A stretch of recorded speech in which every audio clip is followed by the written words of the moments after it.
we're on our way. Okay. I was born a poor white child in Minneapolis. No, wait, wrong story. I started out, I was very active in choir and all kinds of musical related stuff in high school, and 3 other kids from my high school choir and I formed a quartet the summer of 1969. And since we went to Minnetonka High School, we called ourselves the Tonka Tones Quartet, and the other 3 members were Rick Church, Curtis Leach, and Rick Hutmaker. Rick Hutmaker sang bass, Kurt sang tenor, and Rich Church sang baritone. Rich Church was kind of a musical prodigy. We never used a pitch pipe because he had perfect pitch. He also went on, he was the concert master for the Minnesota Youth Orchestra, violin and concert quality pianist and so forth. He was definitely the real musician in the group. Rick Hutmaker, our bass, his dad, Ralph Hutmaker, had Ralph Hutmaker's orchestra, played around all the ballrooms in the Twin Cities area, and he happened to be performing late summer of '69 and started talking to one of the guys in the audience who just happened to be a barbershopper by the name of Tom Winkenheiser, and that was on a Saturday, and the following Monday we were at a Minnetonka chapter practice for the first time. And went to the Minnetonka, or the Hopkins Elks Club, and sang my first tag with Bud Hurtig and Ramey Groans and Dick White, and I was seriously hooked on this. The first show that I sang on was, and it's kind of ironic because all things seem to come full cycle, because it was at in Elk River, and the Afterglow was at the Elk River Country Club. And the 2 quartets on that show were the Night Howls and the Hut 4. First time I had seen you guys. And the only song that sticks out from that show is that the Night Howls introduced a new song with Bob Daum soloing on tenor, Up, Up and Away, which they did for quite a while. Then, just about a month later, I sang on the Kidney Foundation show, which was a multi-chapter thing. I think any of the guys from that time period would have been on, and the bar was set pretty high because the Suntones were the headliners, along with a comedy quartet from San Antonio by the name of the Freeloaders. Subsequently, since I'd been traveling to San Antonio on vacation, I became very good friends with the bass singer or the tenor singer of the Freeloaders, Jim Grimm, and he almost became like an adopted dad to me, and I spent a lot of time with him when we were in San Antonio, and my folks and he and Mary became very close friends. And then Jim got me introduced to the San Antonio Chordsmen, took me down, and Joe Lyles was directing the Chordsmen at that time. And first practice I went to with them, I found myself, and it was done intentionally, I'm sure, but I looked on each side of me, I had Alan Koberstein, the lead of the Mark IV, who were the current international champions, on one side, and Franklin Spears, the tenor of the Mark IV, on the other side. So that was a pretty big deal for a kid who had not been exposed to barbershopping at that level. The Tonka Toads sang on the Minnetonka chapter show in the spring of 1970, and the headliners on that show were a quartet from Montclair, New Jersey, the Hallmarks. And the bass of the Hallmarks, Artie Dolt, took our quartet aside at the Afterglow and was our first coach. Nobody had worked with us to speak of, and so he took us aside for about 45 minutes. Fast forward 25 years, and my folks had retired in San Antonio. My dad had passed away. I was down visiting and went to a San Antonio Chordsman show, and Artie was their new director. He and I subsequently became very good friends, particularly after my mom died. We inherited their place down there, so I spent a lot of time down. I not only played a lot of golf with him, but I also joined the Chordsmen when he was the director. He has subsequently gone on, and in the last 3 years, he formed a chapter called Friends in Harmony. There were 19 guys to start, and in less than 3 years, they've built to over 130 active members. And so that was all pretty fun. In fall of 1970, I started at Normandale Community College getting a degree in hotel restaurant management, and I found out that for the next 2 years, I was going to be taking night classes every Monday night, and that's the night the Minnetonka chapter practiced. So it was a convenient time to transfer over to the Minneapolis Commodores, considering that they had just won the district contest and they were going to be competing at International in New Orleans the next spring. And because I just transferred over, I was eligible to sing with them, so I sang on my first International in New Orleans. And that was quite an experience. The Commodores finished 12th.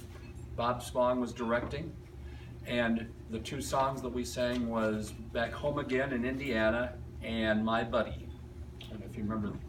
And I think Renee Craig, I think, had arranged one of those, if I'm not mistaken.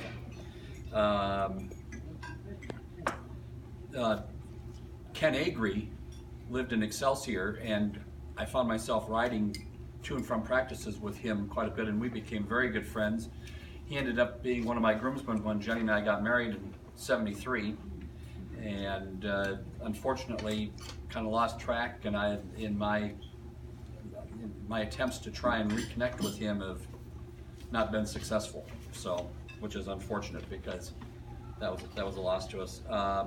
1971, I started coming to the Barbershop luncheons while I was going to college, and that was a fun experience. And even for a brief period, I don't know if Bruce Churchill was ill or what, but anyway, I ended up assisting with leading the group for a brief period of time back in that time period. Jenny's first and second dates with me were to barbershop shows, so she knew what she was getting stuck with. First show was the Stillwater chapter show. Jim Foy's probably rolling his eyes because he's heard this story 100 times. Because the Red Barons and the Four Clips and the Schmidt Brothers were the headliners on that show. And so we go to this thing, and since I was kind of the Red Barons mascot, we end up hanging out with them, and we get to the afterglow, and Jenny, she doesn't see me like for an hour. And she was with E.B. Richards, and she said something, and E.B. says, "Oh, don't worry about him, this is just the way they are."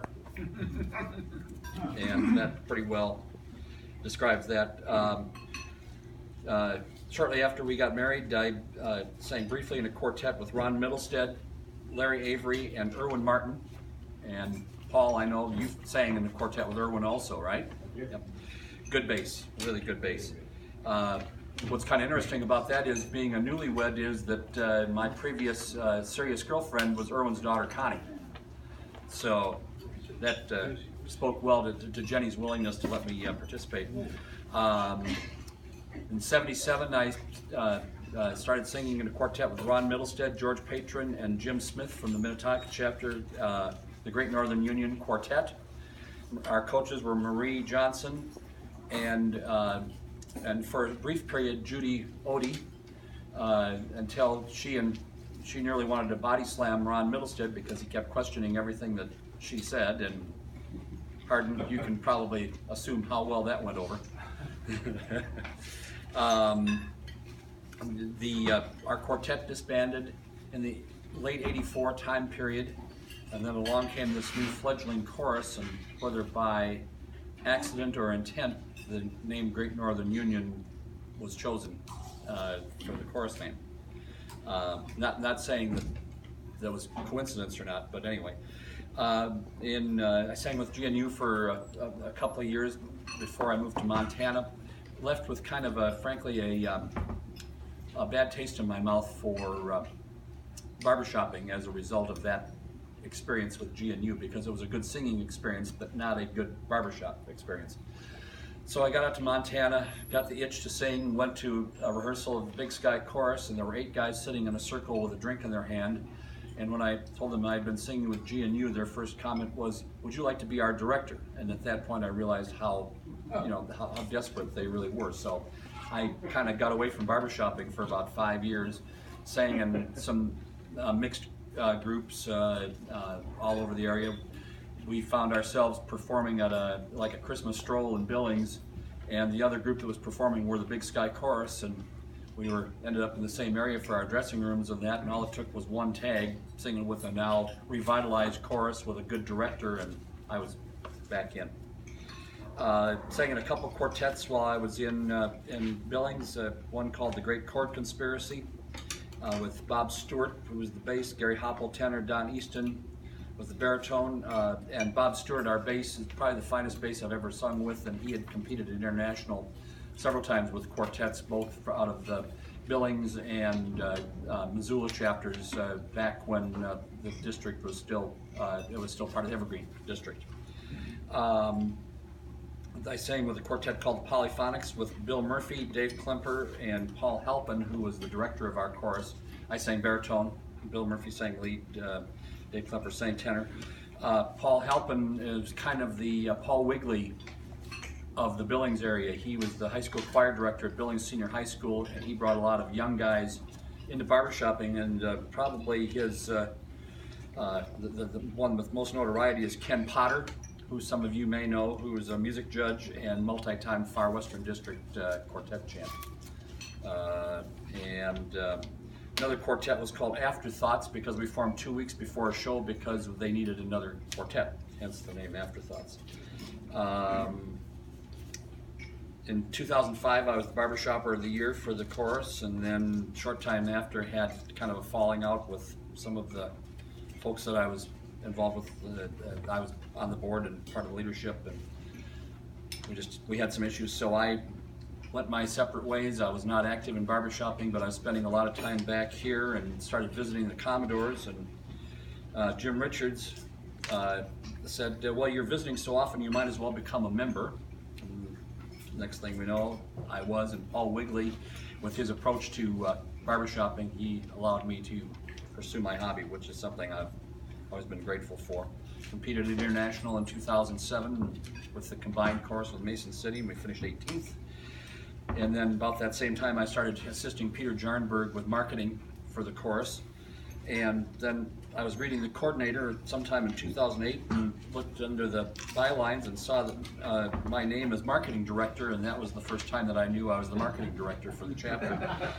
That's the I know where that came from. Competed with the chorus at International in Anaheim. Then 2012 International is kind of an interesting story, isn't it, Bob? Oh yeah, oh yeah. I mentioned Bob that we were driving out to Portland for International, and we were going to be probably staying in the Coeur d'Alene area. He goes, oh, if you're going to be in the Coeur d'Alene area, you've got to go to the Cedars Floating Restaurant, which is right on Lake Coeur d'Alene. So we did that. Now, those of you who know Bob is a little bit anal about planning and organizing, and I think he'd made reservations like 6 months in advance for this restaurant. Well, we got to the restaurant and I found the manager, and I said, do you have a good sense of humor? And he goes, yeah, I've got a real good sense of humor. I said, okay, here's what we're going to do. So 2 nights later, when Bob and Pat came through, they theoretically didn't have a reservation. And it was a Saturday night, and that place was jammed. Yeah, it was. And once the jig was up, there was also a little token waiting for them to enough to allow them to buy a cocktail or two to soothe their stressed nerves and that. But that was one of my better ones, I thought. And so I get this call from Bob that night. Yeah, we had to go to McDonald's to have dinner because. Like I say, did a lot of stuff with the marketing and PR. Probably the biggest highlight for me was working with the St. Paul Pioneer Press and being able to get a front page article about the Commodores and about barbershopping, and that was in 2009. That's a pretty big deal to be able to pull something. And it was in conjunction with Singing Valentines. I helped out with when we were looking at the Groupenizer program. Mark Ortenberger approached me about doing that, and to do a lot of editorializing. The Groupenizer that I fell in love with originally is not the Groupenizer that we have today, and I have real issues with that, but that's just me. I've been helping Carol Smith, I should say, assisting as stage manager for the shows for about the last, I think, since 2008. In 2014,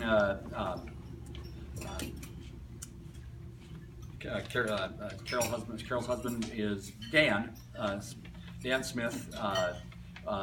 His mom passed away, so they were in Florida for the show, so I ended up taking over as the stage manager, and it was the same time as Jenny's dad had passed away, so it was kind of an interesting time, to say the least.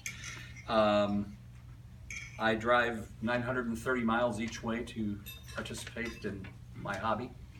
And I'm here for 1 to 2 meetings a month typically. And then Groupanizer makes it possible to stay up to speed as far as the music, and that's really been a godsend to be able to have access to that.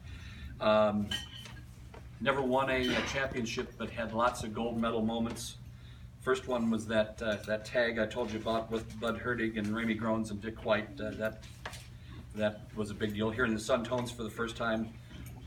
My friendship with the freeloaders, and particularly Jim Grimm, and the same thing with Artie Dolt. And when we competed at International in 1971, I got a chance to meet Rupert Hall and Vern Reed at that International, and that's something that always kind of stuck out, you know, considering icons. Also at that International, I got to see the Suntones present for the first time West Side Story, Walter Latsko's arrangement, and they did it with 4 mics, and that was a big deal. It was the first time that a quartet had used 4 mics. Anyway, in '85 International, I was the host, or Jenny and I were the hosts for the Southern Gateway Chorus from Cincinnati at International, and that was a big deal for us. We practically lived with those people for the entire week of convention. I'd been traveling down to that area on business and had gotten acquainted with them. That's kind of how that came about. But the last night, they included us in all their banquets and everything, and the last night they gave us a plaque, and I'm an honorary member of the Southern Gateway Chorus, which is a pretty big deal to me. Let's see. Highlights from the Billings chapter, calling up Bob Dalma, saying, "My chapter has never had an international champion and we don't have any money. What can you do for us?" So $900 in expenses later, that happened in some Emporium camp. And I'm going to lean against this chair for a second. I was fortunate that I hosted most of the headliners for the Billings chapter, so got a chance to be acquainted. A Cordial Celebration was one of our first ones, and for you guys that don't know them, three of the members of Cordial Celebrations, 3 of their sons sing in Stormfront, and they were a great quartet. They were kind of the night howls of the Rocky Mountain District, because they finished second at district a number of times, and it was mainly because they were so busy entertaining that they just never quite made it over the top. Headlined Gas House Gang, or I should say hosted Gas House Gang, Happiness Emporium, Michigan Jake, the Ritz, and the Ritz's last Barbershop chapter show was our show right before they retired. They had one more formal gig back home. Hosted Saturday Evening Post, we had them twice, and I get this call from Bobby Gray saying, "We're stranded due to weather in Denver, we can't get out, and our coach is flying into Billings to spend the weekend. Would you mind picking him up and entertaining him until we get there?" It was Don Barnick, and that was a fun experience to hang out with somebody like that. Let's see. Basically, the bow tie award at Billings was a pretty big deal, and Barbershop heroes: Tom Wickenheiser, Jim Richards, Paul Wigley, Artie Dolt. That's a pretty elite group. Basically, you guys are all my heroes, because I just love being a part of this whole group. That's the end of my formal presentation. I do have one sidebar story relating to Rick Hutmaker, the bass of my quartet, and his dad Ralph. He had a brother by the name of Jimmy Hutmaker, and this is in Excelsior, Minnesota.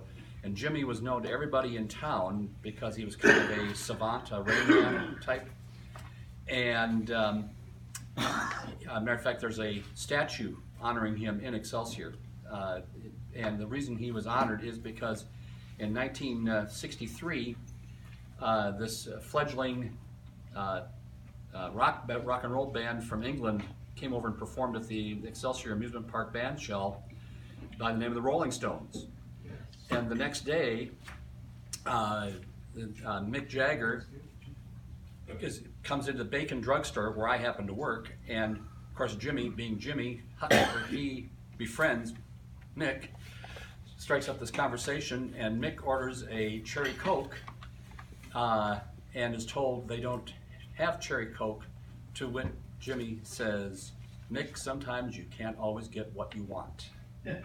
And subsequently, a song came out and they give him credit for the name of the song. So. He's in the song too. Yeah, it is, that's right, yeah. Something about Jimmy, right? Mr. Jimmy? Yeah. He's in the song. Yep, that's right. That's it, Steve. Thanks.